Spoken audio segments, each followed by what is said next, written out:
नमस्कार, स्वागत है आप सभी का सियासी संग्राम में और मैं हूं आपके साथ वैशाली। और आज बात करेंगे इसमें उत्तर प्रदेश के अनुपूरक बजट को लेकर। तो शुरू करते हैं सियासी संग्राम।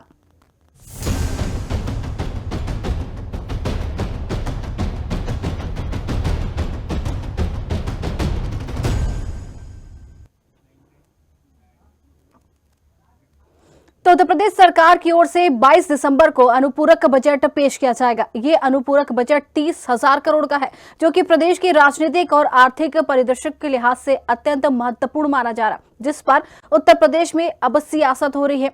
आज इसी पर हम चर्चा करेंगे, लेकिन इससे पहले देखेंगे ये खास रिपोर्ट। योगी सरकार पेश करेगी अनुपूरक बजट। 30,000 करोड़ पर सियासी संग्राम। विधानसभा सत्र में होगा अनुपूरक बजट। सरकार को घेरेगा विपक्ष। विकास बनाम सियासत। अनुपूरक बजट चुनावी संकेत। 1 ट्रिलियन लक्ष्य पर फोकस। अनुपूरक बजट पर टिकी सबकी नजर। उत्तर प्रदेश सरकार की ओर से 22 दिसंबर को अनुपूरक बजट पेश किया जाएगा। यह अनुपूरक बजट 30,000 करोड़ का है, जो प्रदेश की राजनीतिक और आर्थिक परिदृश्य के लिहाज से अत्यंत महत्वपूर्ण है। अनुपूरक बजट न केवल अधूरे बुनियादी ढांचे को पूरा करने के लिए है, बल्कि इसमें 2026 के पंचायत चुनाव और 2027 के विधानसभा चुनाव की रणनीतिक छाप भी दिखाई दे रही है, जिससे सियासत गर्मा गई है। उत्तर प्रदेश विधानसभा अध्यक्ष सतीश महाना की अध्यक्षता में तैयार इस कार्यक्रम के अनुसार सत्र में कुल 5 कार्य दिवस होंगे। बता दें कि विपक्ष ने पहले ही घोषणा की है कि वह महंगाई, बेरोजगारी, किसान और युवा के मुद्दों पर सरकार को घेरेगा। वहीं सत्ता पक्ष अनुपूरक बजट के जरिए विकास कार्यों के लिए अतिरिक्त धनराशि की मांग करेगा। राज्य सरकार इस अनुपूरक बजट में विभिन्न विभागों के लिए हजारों करोड़ रुपए की अतिरिक्त मांग रख सकती है। पिछले वर्षों की तरह इस बार भी विकास परियोजनाओं, सिंचाई, स्वास्थ्य, शिक्षा और पुलिस आधुनिकीकरण के लिए सबसे ज्यादा राशि मांगी जा सकती है। वहीं विपक्ष आरोप लगा रहा है कि राज्य सरकार बुनियादी मुद्दों, बेरोजगारी, आवारा पशु, किसान आय से ध्यान भटकाने के लिए केवल बुनियादी ढांचे और लोक लुभावन घोषणाओं पर पैसा खर्च कर रही है। देखिए, सर्वदलीय बैठक में सबसे बड़ा विषय यही रहा कि सदन का जो समय है उसको बढ़ाया जाए।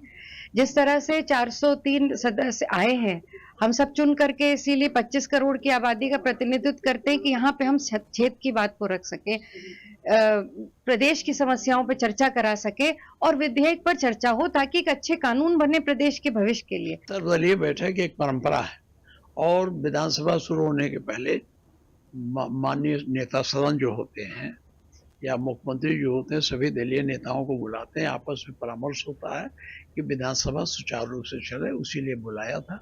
हम लोग उसमें भाग लिया। नहीं, इस पे हम लोगों ने बात की थी बढ़ाने की, तो माननीय मुख्यमंत्री जी ने कहा, संसदीय कार्य मंत्री जी ने कहा कि ये तय करना शासन सरकार का काम है, सरकार के पास जितना बिजनेस होता है उसी हिसाब से तय होता है, तो हमने उसी हिसाब से तय किया है। अनुपूरक बजट एक्सप्रेसवे गंगा, आगरा लखनऊ, जेवर एयरपोर्ट और औद्योगिक गलियारों के लिए धन आवंटित कर प्रदेश को 1 ट्रिलियन इकोनॉमी बनाने की दिशा में एक ठोस कदम होगा। चुनाव कहाँ हो रहा है? विपक्ष के लोग झूठ बोल रहे हैं। देखिए, अभी अप्रैल तक है ना सत्र, मतलब वो बजट का जो सत्र है वो अप्रैल तक है, तो अप्रैल तक के लिए व्यवस्था चाहिए ना। तो विपक्ष का काम है सिर्फ झूठ बोलना और फोटो खिंचवाना, और कोई काम नहीं है। कुल मिलाकर 22 दिसंबर को पेश होने वाला 30,000 करोड़ का अनुपूरक बजट सिर्फ आर्थिक दस्तावेज नहीं, बल्कि आने वाले राजनीतिक समीकरणों की दिशा तय करने का अहम कदम माना जा रहा है। एक और सरकार इसे विकास और प्रदेश को 1 ट्रिलियन इकोनॉमी की ओर ले जाने का रोड मैप बता रही है, तो वहीं विपक्ष इसे जन समस्याओं से ध्यान भटकाने की कवायद करार दे रहा है। अब सबकी निगाहें 22 दिसंबर पर टिकी हैं, जब विधानसभा में सियासत और विकास के बीच असली तस्वीर सामने आएगी। Desk report, Lucknow. तो आपको बता दें कि उत्तर प्रदेश की ओर से 22 दिसंबर को अनुपूरक बजट पेश किया जाएगा। ये अनुपूरक बजट 30,000 करोड़ का है, जो कि प्रदेश की राजनीतिक और आर्थिक परिदृश्य के लिहाज से अत्यंत महत्वपूर्ण माना जा रहा है। अनुपूरक बजट न केवल अधूरे बुनियादी ढांचे को पूरा करने के लिए है, बल्कि इसमें 2026 के पंचायत चुनाव और 2027 के विधानसभा चुनावों की रणनीति की छाप भी दिखाई दे रही है, जिससे सियासत और ज्यादा गर्मा गई। बता दें कि उत्तर प्रदेश विधानसभा अध्यक्ष सतीश महाना की अध्यक्षता में तैयार इस कार्यक्रम के अनुसार सत्र में कुल 5 कार्य दिवस होंगे। विपक्ष इससे पहले ही घोषणा की है कि वे महंगाई, बेरोजगारी, किसान और युवा मुद्दों पर सरकार को घेरेगा। और वहीं सत्ता पक्ष अनुपूरक बजट के जरिए विकास कार्यों के लिए अतिरिक्त धनराशि की मांग करेगा।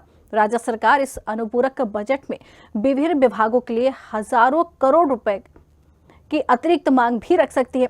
आप बता दें कि पिछले वर्षों की तरह इस बार भी विकास परियोजना, सिंचाई, स्वास्थ्य, शिक्षा और पुलिस आधुनिकीकरण के लिए सबसे ज्यादा राशि मांगी जा सकती है।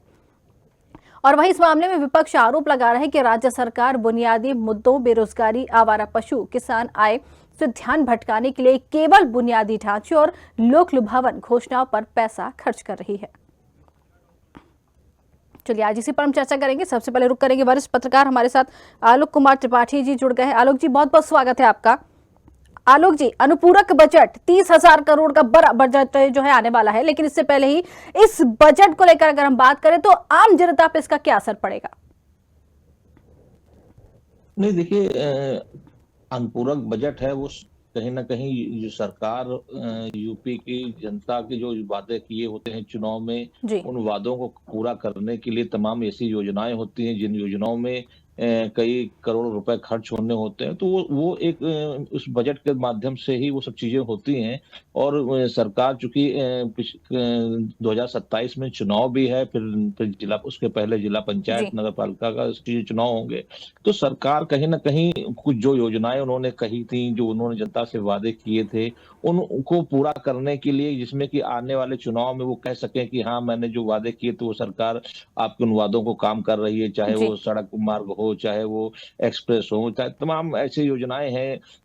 लेकिन सबसे बड़ा सवाल, चूंकि जो जनता से जुड़े होते हैं, चाहे आवारा पशुओं का मामला हो, चाहे किसानों का हो, चाहे रोजगार का हो, तो ये सरकार को दिखाना पड़ेगा, बताना पड़ेगा कि जो है हमने अपने सरकार में क्या क्या काम किए, कितना बजट किस मद में खर्च किया और उससे कितने लोग लाभान्वित हुए। तो ये उनका काम है और इसीलिए ये अनुपूरक बजट जो हो रहा है। दूसरी चीज विपक्ष है, विपक्ष जो सरकार को घेरने का काम कर रही है, उसको बताने का प्रयास कर रही है कि ये जो बजट है वो ये सिर्फ खर्च होगा, इधर कहाँ खर्च होगा इसका कोई पता नहीं होगा। और वो जो योजनाएं हैं, जिन योजनाओं को सरकार ने वादा किया था और उन योजनाओं में कहीं पे भी कोई काम नहीं हुआ, चाहे छुट्टा जानवरों का मामला हो, किसानों की आय दुगनी का मामला हो, तमाम ऐसी जो वादे थे। तो सरकार और विपक्ष का यही एक टकराव होता है और विपक्ष का काम ही होता है कि सरकार की कमियों को जनता के बीच में ला करके वो बताना और सरकार के ऊपर दबाव बनाना कि जो आपने वादे किए थे वो जनता से, वो चुनाव के समय वो वादों को पूरा करें।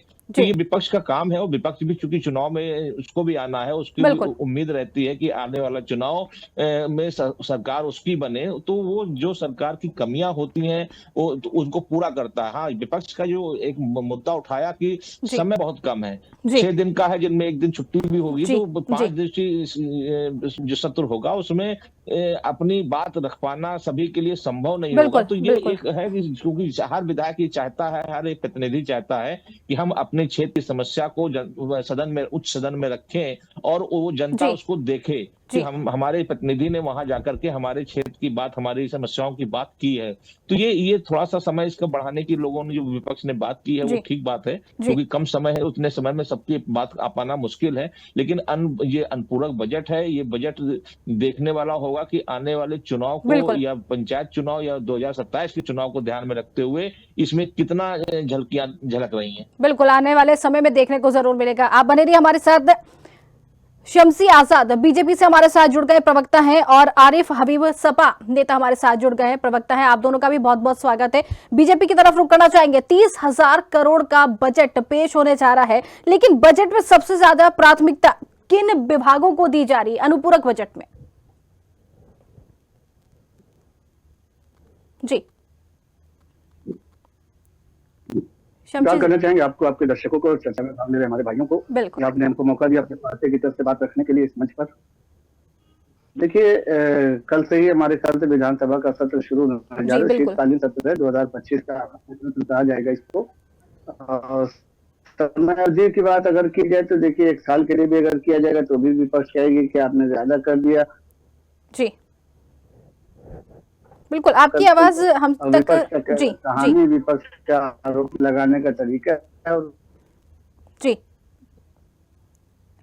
आ रही है आवाज? बिल्कुल बिल्कुल कहिए। तो विपक्ष का काम है आरोप लगाना। विपक्ष का आरोप लगाने के अलावा हमारे ख्याल से इसके पास और कारण भी नहीं है, क्योंकि जनता के मुद्दों को उठाना नहीं, जनता की कोई बात करना नहीं, सवालों की तैयारी करना नहीं। हाँ, ये जरूर होता है कि समाजवादी पार्टी के प्रतिनिधि जो है, मेरी अपनी आंखों से देखी बात है, मेरे ही एक बहुत करीबी पत्रकार, उन्होंने जो है पैसे देकर सवाल उठाए, और अगली चर्चा में जब सवाल विधानसभा में उठाया जाएगा तब मैं आपको बताऊंगा कि किस विधायक ने समाजवादी पार्टी के पैसे लिए हैं सवाल उठाने के लिए। तो जब जनप्रतिनिधि समाजवादी पार्टी के विपक्ष के इस तरीके की बात करते हैं कि सवाल उठाने के लिए पैसा ले लेते हैं, तो आप समझ सकते हैं कि सत्ता में जब ये रहे होंगे इन्होंने क्या किया होगा। ये अनुपूरक बजट है, ये कंप्लीट बजट की, और अभी से आरोप लगने लगा कि 2027, तो भाई 2027 के चुनाव को देखते हुए अगर हमारा बजट आया है तो हमारे ख्याल से इससे अच्छी कोई बात हो नहीं सकती कि हम जनता को अपने पक्ष में करने के लिए, जनता के हितों की बात करने के लिए सबसे ज्यादा बजट जो है हमारा इस बार जो खर्चा होने जा रहा है वो महिलाओं के ऊपर, छात्रों के ऊपर, और जो स्वास्थ्य विभाग है उसके ऊपर खर्चा करने के लिए इस बार आप देखेंगे कल जैसे आपके पास जो विस्तृत रूप से जानकारी आएगी, बजट का प्रारूप जैसे पेश किया जाएगा तो आपको पता चल जाएगा कि इस बार भारतीय जनता पार्टी की सरकार ने जो बजट पेश किया है वो सिर्फ कहने वाला नहीं, जनता के बीच में जनता इसको स्वीकार करेगी। और अभी से तैयारी उसकी कर लिया। सर्वदलीय बैठक में मुख्यमंत्री योगी आदित्यनाथ ने विपक्ष के लोगों से ये जरूर कहा है कि कार्रवाई को, विधानसभा की कार्रवाई को, सदन की कार्रवाई को बाधित करने की कोशिश न करें, जिससे जो है जो वहाँ पैसे खर्च, जनता की गाड़ी कमाई से उससे विधानसभा चलाई जाती है, सत्र चलता है। तो आप जो है जायज बात करें, बेवजह का धरना प्रदर्शन हो अल्लाह करके बिल्कुल को बाधित करने मतलब आपका ये कहना है कि ये सिर्फ बजट दिखाने के लिए नहीं, काम करने वाला बजट है। इसका जवाब ले लेते हैं। आरिफ जी हमारे साथ जुड़े। आरिफ जी, बड़ा आरोप लग रहा है कि पैसे देकर सवाल उठाए जाते हैं, क्या कहेंगे? वाकई सच्चाई है क्या इसमें? सभी को मेरा नमस्कार, आदाब, प्रणाम, सत श्री अकाल। और आपके दर्शकों का विशेष आभार है जी कि वो हमें सुनते हैं आपके माध्यम से। देखिए, ऐसा है कि भारतीय जनता पार्टी का ध्येय केवल सत्ता प्राप्ति का है, और सत्ता प्राप्ति के लिए ये लोग कुछ भी कर सकते हैं। विकास इनका ध्येय नहीं है। अगर इनका उद्देश्य विकास होता तो जो वित्तीय वर्ष 2025-26 का 8,08,736 करोड़ का बजट था, उसका 1/3 भी ये खर्च नहीं कर पाएंगे। और मुझे तो लगता है कि कुछ लोग ऐसे भी हैं जो वित्तीय वर्ष का बजट और अनुपूरक बजट में अंतर भी नहीं समझते होंगे। तो वह जो तो उनका अपना विषय है। अनुपूरक बजट लाया जाता है कि जो वित्तीय वर्ष में बजट आया है जी, उस बजट में जो योजनाएं हैं वो उसके लिए धन का व्यय कम पड़ रहा है जी, तो अनुपूरक बजट लाया जाता है और पैसे की जरूरत है जी। तो मैं ये कहना चाहता हूँ कि जब 8,08,736 करोड़ का बजट 2025-26 में, यानी आने वाले अप्रैल तक जी, अप्रैल फाइनेंशियल ईयर होता है तक के लिए लाया गया है, और अभी ये खर्च हुआ है 1/3 भी नहीं खर्च हुआ है। 2.77 लाख करोड़ रुपया खर्च हुआ है, उत्तर प्रदेश की सरकार ने खर्च किया है जी। तो ये कितनी गंभीर है ये सरकार विकास कार्यों को लेकर के। ये बजट 2025-26 का जो वित्तीय वर्ष का बजट है उसके व्यय को लेकर के ही आप समझ सकते हैं, उनके आंकड़ों को लेकर के। लेकिन आरिफ जी आप कह रहे हैं विकास को लेकर अगर आप बात कर रहे हैं तो देखिए 2017 के पहले और अब 25 की अगर हम बात करें तो क्या विकास कहीं नहीं हुआ, विकास कहीं नहीं दिखा? देखिए, आप डिरेल मत करिए मुद्दे से। आप नहीं, मुद्दे से नहीं भटका रहे। विकास की आपने बात कही, हम वही बात कर रहे हैं कि अगर आप विकास की बात कर रहे हैं, मेरी बात सुनिए, आप डिरेल मत करिए मुद्दे को। आप विकास की बात करेंगी तो मैं ये कहूंगा कि 2017 में जो हमने छोड़ा था वही काम नहीं कर पाई सरकार पूरा। वही जानना चाह रहे हैं कि कोई विकास नहीं दिख रहा, वही जानना चाह रहे हैं। 75%, 90%, 80%, 85% हमारे योजना के पैसे थे जो सरकार ने यूज किए, और अभी भी हमारी योजनाओं का पीछा काट रहे हैं माननीय मुख्यमंत्री जी। तो आप उस विषय पर मत जाइए, 2017 और 25 की बात मत करिए। 25-26 के अनुपूरक वित्तीय वर्ष के अनुपूरक ये बजट आ रहा है 30,000 करोड़ का। तो जब 8,000 करोड़ 8,08,836 करोड़ अभी 1/3 नहीं खर्चा हुआ, और अभी 4 महीने क्या लगभग 3.5 महीने बचे हैं। तो 3.5 लाख में ये चौथाई बजट कैसे खर्च हो सकता है? 1/3 नहीं खर्च हुआ। तो सरकार कितनी संवेदनशील है विकास के लिए। अच्छा, 13% शिक्षा में दिया था, कौन सा काम शिक्षा में किया? क्या सरकार ये बजट इसका पूरा प्रमाण प्रगति रिपोर्ट रख सकती है कि हमने 13% शिक्षा में खर्च किया, 11% कृषि में खर्च किया, 6% स्वास्थ्य में खर्च किया? लोग वेंटिलेटर पे मर रहे हैं, ऑक्सीजन के बिना मर रहे हैं, लोगों को स्वास्थ्य सेवाएं नहीं मिल रही। ठीक है, इसका जवाब ले लेते हैं। लायक से 2000 वो बजट अभी तक खर्च नहीं हुआ, तो फिर अनुपूरक बजट की जरूरत कहाँ से पड़ गई? ठीक है, इसका जवाब जरूर, बिल्कुल इसका जवाब जरूर लेंगे। जी जी जी कहिए। चलिए, इसका जवाब जरूर लेंगे बीजेपी से, लेकिन पहले वरिष्ठ पत्रकार की तरफ रुख करेंगे। क्या लगता है त्रिपाठी जी, सपा ने जो दावे करे वाकई इसमें सच्चाई है? विकास की बात भी कही इन्होंने, बजट को लेकर भी बात कही, क्या कहते हैं? क्या बजट जो है बोल रहे हैं कि अभी खत्म ही नहीं हुआ, नए बजट की बात आ गई सामने, साथ ही यहाँ पर विकास की बात भी कह रहे हैं कि विकास हुआ ही नहीं है, क्या कहेंगे? नहीं, देखिए, विकास कम और ज्यादा हो सकता है, नहीं हुआ है ये तो नहीं कहा जा सकता, क्योंकि हर सरकार, कोई भी सरकार हो, चाहे भाजपा हो, चाहे सपा हो, कांग्रेस हो, बसपा हो, कोई भी सरकार, हर सरकार का काम होता है विकास करना। फर्क इतना होता है कि कोई ज्यादा करता है, कोई कम करता है। तो ये हम नहीं कह सकते कि विकास नहीं हुआ। हाँ, ये बात सही है कि अगर हम अन्य सरकारों की तुलना में हम बात करेंगे तो उतना काम नहीं हुआ जितनी पिछली सरकारों में हुए, चाहे समाजवादी पार्टी की सरकारों में हुआ हो, चाहे बहुजन समाज पार्टी की सरकारों में हुआ, काम हुआ है। तो ये तो लक्ष्य नहीं कह सकते कि हम कि विकास नहीं हुआ। और ये बात ठीक है कि अगर हम पिछले बजट में जो पैसा आया हम उसको नहीं खर्च कर पाए, लेकिन ये मतलब नहीं है कि हो सकता है कि हम उतना जो बचा है उसको खर्च नहीं कर पाए और उनको और आवश्यकता पड़ेगी तब, तो हम उसके लिए ही अनुपूरक बजट लेके आया जाता है कि अनुपूरक बजट में हमने एक अनुमान लगा लिया कि इतना पैसे की आवश्यकता उन योजनाओं में पड़ सकती है, तो हम उसको कर सकते हैं।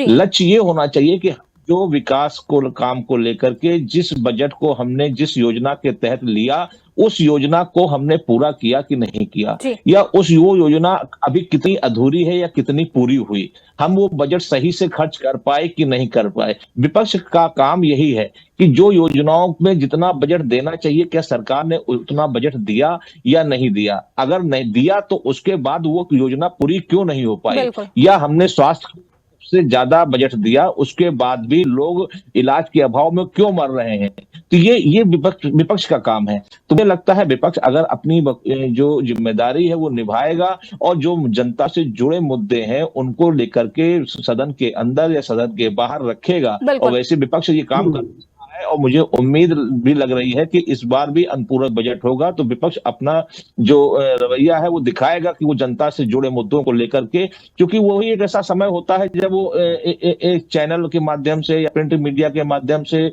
विपक्ष अपनी आवाज को जनता के सामने लाने का प्रयास करता है कि हम इन मुद्दों को लेकर के सदन का, और यही कारण है कि आज जो सर्वदलीय बैठक हुई उसमें मुख्यमंत्री जी ने जो है सभी दलों के नेताओं से आग्रह किया है कि सदन को सही रूप से चलने में मदद करें, क्योंकि कई बार होता है कि 5 दिन का 6 दिन का सदन होता है, उसमें 1-2 दिन तो हो हल्ले में ही निकल जाते हैं, तो फिर वो अनुपूरक बजट वो हल्ले में ही पास हो जाएगा। तो मुझे लगता है जो जिस पे चर्चा होनी चाहिए वो चर्चा नहीं हो पाती है, और जनता का जो पैसा है, जनता के जो प्रतिनिधि हैं वो अपनी बात भी वहां सही से नहीं रख पाते हैं। तो मुझे लगता है सही मुद्दों पे सही तरह से विपक्ष अपना रोल अदा करे और सरकार को घेरने का प्रयास करे और सरकार को बाध्य करे कि सरकार वो अपने जो वादे थे, जो विपक्ष जिन मुद्दों को उठा रहा है जनता के बीच में, उन वादों का स्पष्टीकरण दे और बताए जनता को कि हम सरकार ने इतने वर्षों में क्या क्या काम किया, जो बजट था उस बजट का कितना पैसा हमने किस मद में खर्च किया, और जो बचा है वो भी हम कब तक खर्च कर देंगे। बिल्कुल बिल्कुल, सदन में अगर बातचीत हो तो सही ये कहना है आपका कि विपक्ष अपनी भूमिका अच्छे से रखे। वापस रुक करेंगे आजाद जी की तरफ। आजाद जी, बड़ा आरोप लगा रही है विपक्ष पार्टी आपके ऊपर, बड़ा आरोप लगा रही है कि जो उन्होंने पेड़ लगाया था उसके फल अब आप खा रहे हैं, अब उस पर बात करेंगे, क्या कहेंगे? नहीं, बात तो सही भाई, क्योंकि समाजवादी पार्टी के लोगों ने अपने पुरखों की जमीन बेचकर शुरू किया था, तो इनको लग रहा है कि सभी इन्होंने जनता पर राज किया था, तो इनको लग रहा है कि जनता इनकी खरीदी हुई है। जिस तौर पर सत्ता पाते थे समझते थे कि हमारे बंधुआ मजदूर हैं, तो इनकी सोच हो सकती है। हमारा तो ये कि भाई सरकार है और जनता का पैसा, सरकारें आती जाती रहती, जनता के पैसे से ही काम करते हैं। हम ये नहीं कहते कि हमारे मुख्यमंत्री ने अपनी जेब से पैसा लगाया है, हमारे नेता ने अपने घर जमीन जी। बेच के पैसा लगाया है। सरकार की योजनाएं हैं, कोई भी सरकार की योजना है उसको पूरा करने का काम कम से कम हमारे विपक्ष के लोग ये तो कह रहे हैं कि भाई काम पूरा किया जा रहा है, अभी तक तो ये था कि काम किया ही नहीं जा रहा है। लेकिन कम से कम ये कि इन्होंने अपने ही मुंह से कहकर ये कम से कम साबित किया नेशनल चैनल पर, जिसको करोड़ों लोग देख रहे हैं कि भाई समाज भारतीय जनता पार्टी काम कर रही है, चाहे इनका छोटा अधूरा काम कर रही हो और चाहे नया काम कर रही हो। और कुछ लोग जो होते हैं वो तालाब से निकलते नहीं, तो उनको लगता है कि सारी दुनिया यही है, कुएं के मेढक की तरह। ये निकल कर अगर लखनऊ की तरफ जाए, गाजियाबाद की तरफ जाए, इधर मथुरा की तरफ जाए, काशी की तरफ जाए, प्रयाग की तरफ जाए, अयोध्या की तरफ जाए, देवरिया बस्ती फैजाबाद इधर की तरफ का, गोंडा बस्ती की तरफ जाए, तो इनको लगेगा कि हाँ सड़कों का जो जाल बिछा हुआ, जो एयरपोर्ट सबसे ज्यादा उत्तर प्रदेश में बने हैं, जो कारखाने लग रहे हैं 7 डिस्ट्रिक्ट में इस वक्त जो है बड़े कारखाने लग रहे हैं, जो मुझे साइन हुआ था उसके माध्यम से। तो कहीं ना कहीं आज भारतीय जनता पार्टी काम कर रही है। और कोई तो वजह है कि तीसरी बार केंद्र में जनता ने उनको चुना है और दूसरी बार उत्तर प्रदेश में भारतीय जनता पार्टी की सरकार चल रही है बहुमत के साथ। जनता तो फिर ये नकार दे कि जनता जो है ना समझ है, जनता की जिम्मेदारी न ले भाई, या फिर मान ले कि भाई जनता अगर चुन रही है अपनी समझदारी से।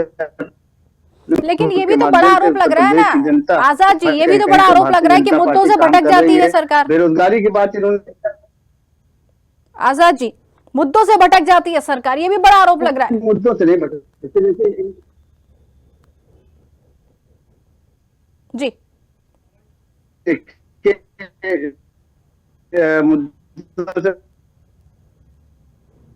आपकी आवाज हम तक सही से नहीं पहुंच पा रही है।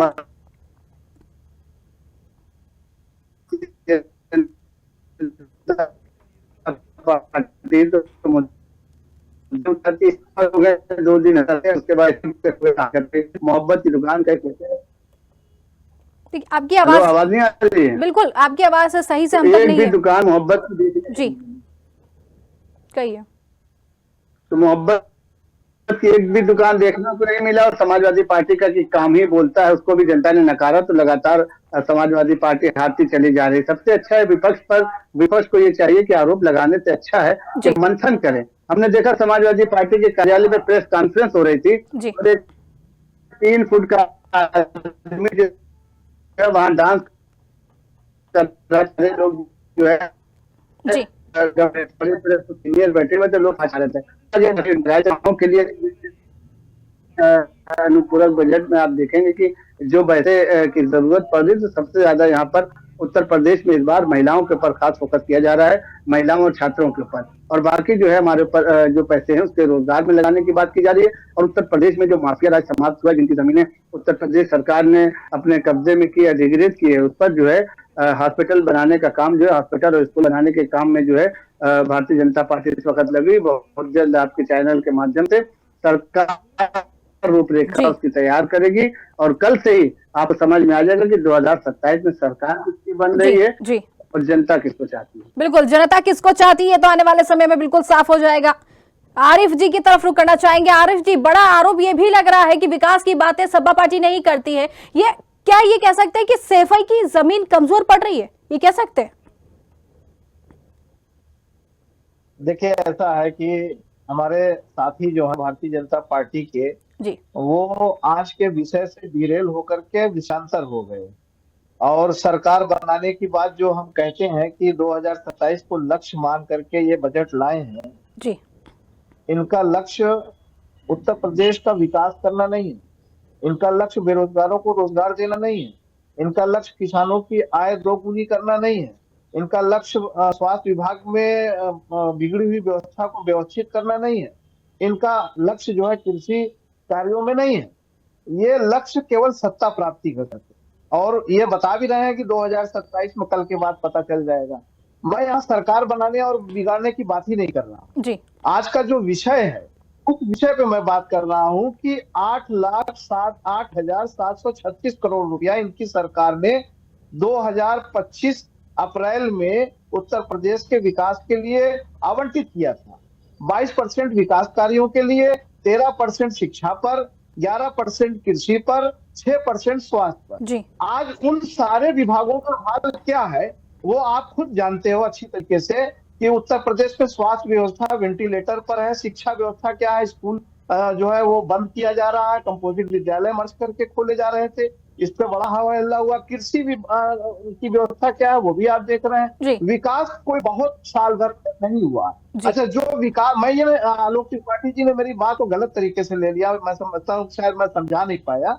मैं ये नहीं कह रहा हूँ कि विकास तो सतत प्रक्रिया है, कोई भी सरकार आएगी करेगी, लेकिन जो हमारी योजनाएं थी वो 90% योजनाएं योगी जी की सरकार में जाकर के पूरी हो रही हैं। वो हमारी ही योजना है, कोई नई योजना लाने का काम योगी सरकार ने नहीं किया है। अच्छा, MOU जो साइन हुए थे, मैं जनपदवार जानता हूं क्योंकि मैं व्यापार मंडल से भी जुड़ा हुआ हूं, व्यापारी संस्थाओं से जुड़ा हूं और मैं व्यापारी भी हूं, तो मेरे सभी जनपदों में व्यापार मंडल के अध्यक्षों से बात होती है। वहां के लोग जो भारतीय जनता पार्टी से जुड़े हुए लोग हैं, मैं उनसे बात करता हूँ, हमारे अध्यक्ष हैं, हमारे पदाधिकारी हैं व्यापार मंडल में, तो मैं उनसे भी बात करता हूँ। MOU का जमीन पर कोई स्थान है ही नहीं। तो जो हमारे भारतीय जनता पार्टी है, शायद आज के विषय पर उनका वर्कआउट नहीं हुआ है, इसलिए वो उलूल जुलूल बातें बोल रहे हैं। आज का जो डिबेट है वो बजट पर है। अनुपूरक बजट होता है, सामान्य बजट के सापेक्ष लाया जाता है। तो जो योजनाएं हमारी पूरी नहीं हो पा रही, धान की कमी है तो धन हम आवंटित करते हैं। यहाँ तो अभी 1/3 भी खर्च नहीं हुआ है और पूरे का पूरा बजट बचा हुआ है। अनुपूरक बजट ला करके जनता को, प्रदेश की जनता को गुमराह करने का काम सरकार हर साल की तरह इस साल भी कर रही है। पहले उनको अपने जो 8,08,736 करोड़ का हिसाब देना चाहिए उत्तर प्रदेश की जनता को कि हमने ये कितना खर्च किया, कहाँ खर्च किया, और उस खर्च को बता नहीं पा रहे हैं, 30,000 करोड़ का सपना दिखा रहे हैं। तो निश्चित रूप से ये उत्तर प्रदेश की जनता को गुमराह करने वाला कदम है। और समाजवादी पार्टी के राष्ट्रीय अध्यक्ष माननीय अखिलेश यादव, हमारी पार्टी के जनप्रतिनिधि उत्तर प्रदेश में सरकार को इन्हीं मुद्दों पर घेरने का काम कल से करेंगे और जो जनता की आवाज है वो उठाने का काम। बिल्कुल बिल्कुल, इसका जवाब जरूर लेंगे। आजाद जी, छोटा सा जवाब लेंगे आपसे, क्या जरूरत पड़ रही है? जिस तरीके से बजट को लेकर भी बात हो रही है, तो क्या जरूरत पड़ रही है? अभी बजट तो पहले ही उन्होंने कहा है, बड़ा आरोप लग रहा है, आपने खुद सुना है कि पहले ही बजट बाकी था। नहीं, बजट बाकी था, हमको आगे भी काम करना। 26 का पूरा साल अभी बाकी है और जो काम रुके हुए उनको पूरा करने के लिए बजट की जरूरत पड़ती है। इनको शायद ये फर्जी आंकड़े लेके जिस तरीके से बैठे हुए ना, ये सब आंकड़े समाजवादी पार्टी के लोग दिखाया करते हैं। और कल जो है कल जनता के सामने नहीं, कल जनता के सामने आ जाएगा। इनको लगता है ना समाजवादी पार्टी के प्रवक्ताओं की यही तो घमंड और अहंकार है, यही अखिलेश यादव में भी दिखता है और यही पार्टी प्रवक्ताओं में। आप आगे सब थोड़ा छुपे, बात हो जाए हमारे, उसके बाद आप बोल लीजिएगा। जिस तरीके से भारतीय जनता पार्टी बजट ला रही है, बिल्कुल साफ कल हो जाएगा, साफ तस्वीर आ जाएगी। अभी से जो है अंधेरे में तीर चलाने की जरूरत नहीं ना, अभी जो है उतर तीर लेने की जरूरत है। जनता जो है, हम उसके ऊपर विश्वास करते हैं। जनता के मुद्दों को उठाने के बाद जनता को उत्तर प्रदेश में सबसे पहले जो अभी आतंकी हमले हो रहे हैं, तो उत्तर सुरक्षा पर भी उत्तर प्रदेश में एक नई कमेटी बनने जा रही, जो उत्तर प्रदेश की आर्थिक सुरक्षा को मजबूत करने का काम करेगी। जो घुसपैठिए हैं उनके खिलाफ अभियान चलाया जा रहा है, उनके लिए भी बजट लाया जाएगा। जो डिटेंशन सेंटर बन रहे हैं उनके लिए भी बजट लाया जाएगा। ये सारी चीजें हैं जो कल आपके चैनल के माध्यम से बिल्कुल साफ विस्तारित रूप से जो है पेश की जाएगी। अपने मन से कयास लगाना कि हम बैठे हुए हैं और सपने देख रहे हैं कि हमारी सरकार आएगी, इस तरीके से भी अभी कुछ दिन पहले समाजवादी पार्टी का दावा नेता राष्ट्रीय अध्यक्ष अखिलेश यादव ने 40,000 देने की बात की। जब अपनी सरकार थी तो 4,000 नहीं दिया, और अब सरकार आने के बाद ये कि लालच देकर महिलाओं को, उनको लग रहा है कि बिहार में जो सत्ता वापसी हुई है भारतीय जनता पार्टी की, वो 10,000 रुपए से हुई है। तो इसलिए यहाँ उन्होंने महिलाओं की कीमत 40,000 लगाया। लेकिन आपने देखा कि पार्टी कार्यालय पूरे प्रदेश में भारतीय जनता पार्टी और सभी महिलाओं ने इसका पूर्व विरोध किया कि समाजवादी पार्टी हमको खरीदना चाहती है, अगर 40,000 देकर तो हम बिकने वाली महिला। बिल्कुल, इनसे जवाब ले लेते हैं। और सम्मान भारतीय जनता पार्टी। ठीक है, जवाब ले लेते हैं। आरिफ जी मुस्कुराते हुए अपनी उंगली उठा रहे हैं और साथ में बड़ा आरोप भी लग रहा है। आरिफ जी, अंधेरे में तीर चला रहे हैं, क्या कहेंगे? नहीं, देखिए, हमारे साथी को बजट का समय भी नहीं पता है। बता रहे हैं कि 26 का पूरा साल बचा है, जबकि ये फाइनेंशियल ईयर के लिए आता है, अप्रैल तक का समय होता है, 4 महीने का समय बाकी है अभी। और जो 1/4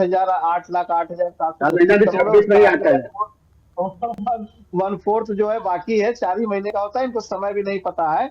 तो ये हवा में ही सब बातें करेंगे, उसमें महिलाओं की बात आ गई और ये आ गई वो आ गई। जी, भाई जी। आपने 10,000 दे करके क्या खरीद लिया महिलाओं को? बिहार में, दिल्ली में, मध्य प्रदेश में आपने भी तो दिया ना, तो क्या खरीदा महिलाओं को? आप महिलाओं के लिए इतनी सस्ती भाषा का प्रयोग क्यों करते हैं? भारतीय जनता पार्टी की परंपरा यही रही है महिलाओं का अपमान करना। अभी देखिए इनके गठबंधन के साथी ने बिहार में अपमान कर दिया, जी। तो ये इन लोगों की आदत सी बन गई है महिलाओं का अपमान करना। हमारी महिलाएं हैं वो देवी का रूप है भारतीय संस्कृति में, हम उनका सम्मान करते हैं, उनको पूछते हैं, देवी की तरह पूछते हैं। तो हम अपनी महिलाओं को उनको रोजगार से जोड़ने के लिए उनको जी। भारत के प्रधानमंत्री जी का क्या है कि हम स्वावलंबन बनाना चाहते हैं, जी। उनको आत्मनिर्भर बनाना चाहते हैं। महिलाओं का सम्मान भी करते हैं और अपनी पार्टी की विधायक को पूजा पाल जी को जी। पार्टी से निकाल दिया जाता है क्योंकि उन्होंने जी, योगी जी जी। की तारीफ की थी। जी। अपने पार्टी की राष्ट्रीय सचिव को निकाल दिया जाता है क्योंकि वो मात्र राजूदास से मिलने के लिए अयोध्या जाते हैं, उनको निकाल दिया जाता है। तो ऐसे लोग महिलाओं के सम्मान की बात करती हैं। ठीक है, आप दोनों के पास वापस आएंगे, दोनों के पास वापस आएंगे। ठीक है, दोनों के पास वापस आएंगे। वरिष्ठ पत्रकार की तरफ रुख करना चाहेंगे, दोनों के पास वापस आएंगे। वरिष्ठ पत्रकार आलोक जी के पास वापस आएंगे। आलोक जी, दोनों की बातें आपने सुनी, दोनों अपनी अपनी बातें रख रहे हैं, किसकी सच्चाई, किसके दावे आप सही कहेंगे? नहीं, देखिए ये दोनों ही लोग राजनीतिक दल के नेता हैं, तो जाहिर सी बात है अपनी अपनी बात रखेंगे, अपनी पार्टी की जो लाइन है उस लाइन पे बात करेंगे। लेकिन धरातल पे जो दिखता है वही चीजें लोगों को समझ में आती है। अगर हम बात करते हैं विकास की, तो विकास के नाम पे तो चुनाव कभी होता ही नहीं है। चुनाव तो किसी और के नाम पे होता है, वो सबको मालूम है। उसके नाम पे जनता भी वोट दे देती है। तो ये तो एक कहना है, उस सरकार का, कोई भी सरकार हो, सबका काम है विकास करना, कोई कम कोई ज्यादा। लेकिन हम मुद्दों की अगर बात करते हैं, जो जैसे स्वास्थ्य है, शिक्षा है, रोजगार है। अगर हम शिक्षा की बात करते हैं, अगर हम शिक्षा पे इतना ज्यादा बजट खर्च करते हैं, फिर शिक्षा इतनी महंगी क्यों हो रही है? हमको उस पर ध्यान देना चाहिए।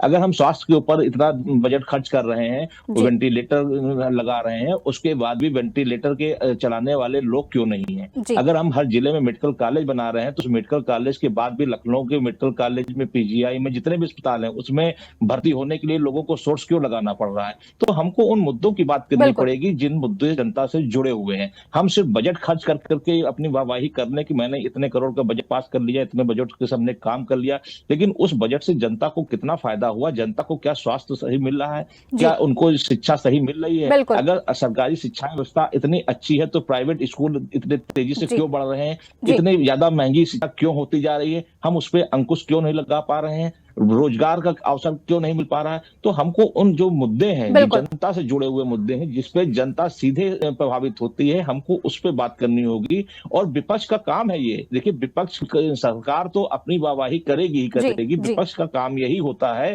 कि वो जनता की आवाज को सदन के अंदर पुरजोर से उठाए और सरकार को घेरे, क्योंकि जनता का सुनने वाला विपक्ष ही होता है। जब सरकार अगर कहते हैं कि नहीं सुनती है, तो विपक्ष अपनी जो आवाज है, वो जनता की आवाज को बना करके जब सदन में रखेगी, तो मुझे लगता है कि सरकार भी असहज की स्थिति में आएगी और उसको भी जवाब देना पड़ेगा।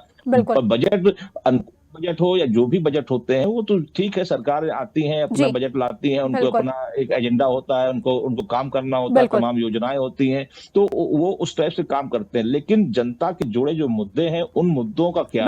हम आरोप प्रत्यारोप लगा लेते हैं कि उस सरकार ने ऐसा किया, फलानी सरकार ने ऐसा किया, लेकिन जनता का सरकार से क्या लेना देना? आज आपकी सरकार है, कल किसी और की सरकार थी, आखिर उसके जो मुद्दे थे, क्या हम जो आवारा जानवर थे, उन जानवरों से ग्रामीणों को निजात दिला पाए? सवाल ये होता है। हमने उस पर बजट कितना खर्च किया? उस बजट के बाद भी क्या किसान अपनी फसल का वाजिब दाम पा रहे हैं? ये मुद्दा होना चाहिए। हम इलाज के लिए अस्पतालों में इतनी लंबी लाइन लगी है, लेकिन उसके बाद भी लोग भर्ती नहीं हो पा रहे हैं, लोग इलाज के अभाव में मर जाते हैं या फिर सोर्स लगाते हैं। आखिर ऐसा क्यों हो रहा है? हम उस पर क्यों नहीं ध्यान दे रहे? तो मुझे लगता है कि सरकार को जनता के मुद्दों पर ध्यान देना पड़ेगा, और जनता के जब मुद्दों पर ध्यान देंगे, जनता अगर वाहवाही करेगी, जनता को लगेगा कि हाँ आप अच्छा काम कर रहे हैं, तभी आप विकसित राष्ट्र बन सकते हैं, विकसित प्रदेश बन सकते हैं, और आप जो है कह सकते हैं कि हाँ हमने देश को तरक्की के राह पे ले गए। बिल्कुल बिल्कुल, मुद्दों पर बात होनी चाहिए, बिल्कुल ये सही कहना है आपका।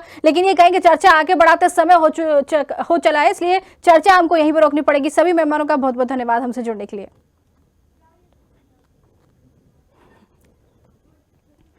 तो आपको बता दें कि कुल मिलाकर 22 दिसंबर को पेश होने वाला 30,000 करोड़ का अनुपूरक बजट सिर्फ आर्थिक दस्तावेज नहीं बल्कि आने वाले राजनीतिक समीकरणों की दिशा को तय करने वाला अहम कदम माना जा रहा है। एक और सरकार इसे विकास और प्रदेश को 1 ट्रिलियन इकोनॉमी की ओर ले जाने का रोड मैप बता रही है, तो वहीं विपक्ष इसे जन समस्याओं से ध्यान भटकाने की कवायद करार दे रहा है। अब सबकी निगाहें 22 दिसंबर पर टिकी हैं, जब विधानसभा में सियासत और विकास के बीच असली तस्वीर सामने आएगी। तो आज के खास कार्यक्रम में बजट पर बहस में इतना ही। नमस्कार।